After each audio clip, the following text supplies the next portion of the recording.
Балалар, біз сендермен бүгін жол жүру ережелерімен танысатын боламыз, иә? Жол дегеніміз не өзі? Жол не үшін керек бізге? Машина жүреді.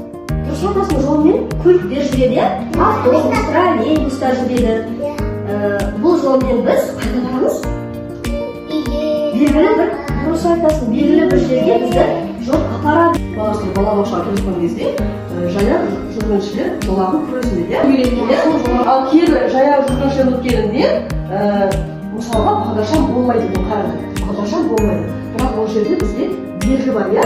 Жаяу жүргіншілер өткелі деген белгі бар. Ал кейбір жерде бізде бағдаршам тұрады. Бағдаршам дегеніміз не балалар? Бағдаршам жаяу жүргіншілердің, яғни көліктердің жұмысын не істейді? Реттейді, реттеп тұрады. Бағдаршамның неше түсі бар? Үш түсі бар екен, дұрыс айтасыңдар.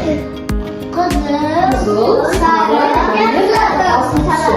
Рамазан, бізге бағдаршамның жасыл түсі туралы айтып келе ме? Келе ме? Жасыл көзін ашқанда өтелесін жасқан ба, сары көзін ашқанда қадап қалма аспанға, қызыл көзін ашқанда күліп жүрген баспалға.